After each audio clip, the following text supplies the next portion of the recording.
ರಾಜ್ಯದ ಜ್ವಲಂತ ಸಮಸ್ಯೆಗಳು ಅಭಿವೃದ್ಧಿ ಕಾರ್ಯಗಳ ಬಗ್ಗೆ ಚರ್ಚೆಯಾಗಬೇಕಿದ್ದ ಮುಂಗಾರು ಅಧಿವೇಶನ ಈಗ ಗದ್ದಲ ಕೋಲಾಹಲಕ್ಕೆ ಬಲಿಯಾಗಿದೆ. ಸಚಿವ ಬಿ ನಾಗೇಂದ್ರ ರಾಜೀನಾಮೆಗೆ ಪಟ್ಟು ಹಿಡಿದು ವಿಪಕ್ಷಗಳು ನಡೆಸಿದ ಪ್ರತಿಭಟನೆಯ ಕಾವು ಸರ್ಕಾರದ ಅನಿರ್ದಿಷ್ಟಾವಧಿ ಮುಂದೂಡಿಕೆಯ ನಿರ್ಧಾರದವರೆಗೆ ಬಂದು ತಲುಪಿದೆ. ಇವತ್ತು ವಿಧಾನಸೌಧದಲ್ಲಿ ಏನೆಲ್ಲ ಹೈಡ್ರಾಮಾ ನಡೀತು ಬನ್ನಿ ನೋಡೋಣ. ವಾಲ್ಮೀಕಿ ನಿಗಮದ ಹಗರಣ ಕಿಚ್ಚು, ನಾಗೇಂದ್ರ ರಾಜೀನಾಮೆಗೆ ಬಿಗಿಪಟ್ಟು. 10 ದಿನ ನಡೆಯಬೇಕಿದ್ದ ಮುಂಗಾರು ಅಧಿವೇಶನ 8 ದಿನಕ್ಕೆ ಮುಕ್ತಾಯ.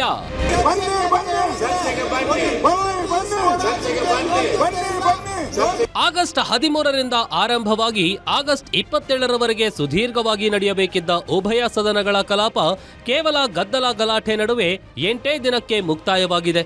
ಮೊದಲ ದಿನದಿಂದಲೇ ಕಲಾಪಕ್ಕೆ ಅಡ್ಡಿಪಡಿಸಿದ ಕೇಸರಿ ಪಡೆ ಸಚಿವ ನಾಗೇಂದ್ರ ರಾಜೀನಾಮೆ ಕೊಡಲೇಬೇಕು ಎಂದು ಪಟ್ಟು ಹಿಡಿತು.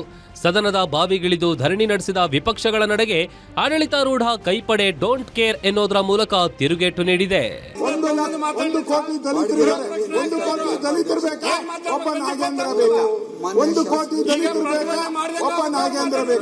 ಕಾಂಗ್ರೆಸ್ ಅವರಿಗೆ ಒಬ್ಬ ನಾಗೇಂದ್ರ ಬೇಕು, 1 ಕೋಟಿ ದಲಿತರು ಬೇಡ. ಅದರಿಂದಲೇ ಇವತ್ತು ಇಷ್ಟೆಲ್ಲ ಪರಿಸ್ಥಿತಿ ಆಗ್ತಾ ಇದೆ ಅಧ್ಯಕ್ಷರೇ. ಇವತ್ತು ಕರ್ನಾಟಕದಲ್ಲಿ ದಲಿತರೆಲ್ಲ ಎದ್ದಿದ್ದಾರೆ. ಇನ್ನು ವಿಪಕ್ಷಗಳ ಕೂಗಾಟ ಚೀರಾಟಕ್ಕೆ ಸಚಿವ ಕೃಷ್ಣ ಬೈರೇಗೌಡ ಕೂಡ ಖಾರವಾಗಿಯೇ ಕೌಂಟರ್ ಕೊಟ್ಟಿದ್ದಾರೆ. ನಾವು ಚರ್ಚೆಗೆ ಸಿದ್ಧರಿದ್ದೇವೆ, ಆದ್ರೆ ನೀವೇ ಎದುರಿಸಲಾಗದೆ ಸುಮ್ಮನೆ ಗಲಾಟೆ ಮಾಡಿಕೊಂಡು ಪಲಾಯನ ಆಗ್ತಿದ್ದೀರಿ ಅಂತ ಗುಡುಗಿದ್ದಾರೆ.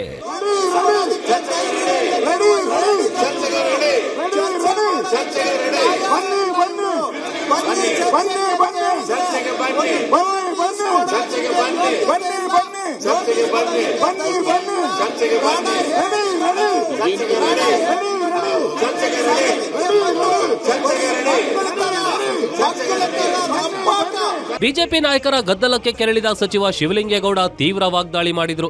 ದೇಶದಲ್ಲೇ ಇಂತಹ ಬಂಡ ವಿಪಕ್ಷವನ್ನ ನಾವು ನೋಡಿಯೇ ಇಲ್ಲ. ನಾಗೇಂದ್ರ ಅಪರಾಧಿಯಾಗಿದ್ರೆ ಕಳಿಸೋಣ, ಬರೀ ಆರೋಪಿ ಇದ್ದಾಗ ಹೀಗೆ ಮಾಡೋದು ಪ್ರಜಾಪ್ರಭುತ್ವಕ್ಕೆ ಮಾರಕ ಎಂದು ಆಕ್ರೋಶ ವ್ಯಕ್ತಪಡಿಸಿದ್ದಾರೆ. ಮಂತ್ರಿ ಏನಾದ್ರೇನ್ರಿ ಈ ದೇಶ ಈ ರಾಜ್ಯದ ಜನ ಬರದಿಂದ ಸಾಯ್ತಾವ್ರೆ, ಕುಡಿಯಕ್ ನೀರಿಲ್ಲ. ಅದ್ರ ಬಗ್ಗೆ ಚರ್ಚೆ ಮಾಡ್ರಿ ಅಂದ್ರೆ ಇಲ್ಲಿ ಎಂತದ ರಾಜೀನಾಮೆ ಎಂತಂದ್ರಿ ಅವ್ರು ಮಾಡಿದ್ರೆ ಅನುಭವಿಸ್ತಾನೆ, ಜೈಲ್ಗೆ ಹೋಗ್ತಾನೆ, ಮಾಡಿದ್ರೆ ಹೋಗ್ತಾನ್ರಿ ಜೈಲ್ಗೆ. ಬಿಜೆಪಿಯವರಿಗೆ ಸದಾ ರಾಜಕಾರಣವೇ ಮುಖ್ಯ. ಯುವಕರ ಭವಿಷ್ಯ, ಉದ್ಯೋಗ ಸೃಷ್ಟಿಯ ಬಗ್ಗೆ ಅವರಿಗೆ ಚಿಂತೆಯೇ ಇಲ್ಲ. ಕಾವೇರಿ ಮತ್ತು ಮೇಕೆದಾಟು ಕುಡಿಯುವ ನೀರಿನ ಯೋಜನೆಯ ಕುರಿತು ಸದನಕ್ಕೆ ಮಾಹಿತಿ ನೀಡಲು ನಮಗೆ ಅವಕಾಶವನ್ನೇ ನೀಡಲಿಲ್ಲ ಎಂದು ಸಿಎಂ ಡಿಕೆ ಶಿವಕುಮಾರ್ ಕೂಡ ಗುಡುಗಿದ್ದಾರೆ. ಚರ್ಚೆ ಮಾಡದೆ ಇವತ್ತು ಇಷ್ಟು ಗೌರವಾನ್ವಿತ ಸದಸ್ಯರು, ಬುದ್ಧಿವಂತರು, ಹಿರಿಯರ ಚಾವಡಿ ಅನುಭವಿಸಿದ್ರು 1 ವಾರಕ್ಕೂ ಹೆಚ್ಚು ದಿನಗಳು, ಸುಮಾರು 8 ದಿನ ಈ ವಿಧಾನಸಭೆ ವಿಧಾನ ಪರಿಷತ್ನಲ್ಲಿ ನೋಟಿಸ್ ಕೊಡದೆ ಚರ್ಚೆನೂ ಮಾಡಿದೆ. ನನ್ನ ಉತ್ತರ ಸರಿ ಇಲ್ಲ ಅಂದಿದ್ರೆ ಏನ್ ಬೇಕಾದ್ರೂ ಅವ್ರು ತೀರ್ಮಾನ ಮಾಡಬೇಕಾಯ್ತು. ಕೇಳಷ್ಟು ತಾಳ್ಮೆನೂ ಇಳಿದೆ ಇವತ್ತು ಬಾವಿಗೆ ಬಂದು ಬಿದ್ದಿದ್ದಾರೆ. ಒಟ್ಟಾರೆ ಪ್ರಶ್ನೋತ್ತರ ಶೂನ್ಯ ವೇಳೆ ಹಾಗೂ ಸಾರ್ವಜನಿಕ ಹಿತಾಸಕ್ತಿಯ ಚರ್ಚೆಗಳು ಗದ್ದಲದ ಗೂಡಾದವು. ಸಭಾಧ್ಯಕ್ಷರು ಎಷ್ಟೇ ಮನವಿ ಮಾಡಿದ್ರೂ ಪರಿಸ್ಥಿತಿ ಹತೋಟಿಗೆ ಬರಲಿಲ್ಲ. ಅಂತಿಮವಾಗಿ ಸುಗಮ ಕಲಾಪ ಅಸಾಧ್ಯವೆಂದು ಅರಿತ ಸರ್ಕಾರ ನಿಗದಿತ ದಿನಾಂಕಕ್ಕಿಂತ ಮುಂಚಿತವಾಗಿಯೇ ಸದನವನ್ನ ಅನಿರ್ದಿಷ್ಟಾವಧಿಗೆ ಮುಂದೂಡುವ ಕಠಿಣ ನಿರ್ಧಾರ ಕೈಗೊಂಡಿದೆ. ಆದ್ದರಿಂದ ಬಿಜೆಪಿ ನಾಯಕರು ಲೋಕಭವನಕ್ಕೆ ಕಾಲ್ನಡಿಗೆಯಲ್ಲಿ ಹೋಗಿ ರಾಜ್ಯಪಾಲರಿಗೆ ದೂರು ನೀಡಿದ್ದಾರೆ.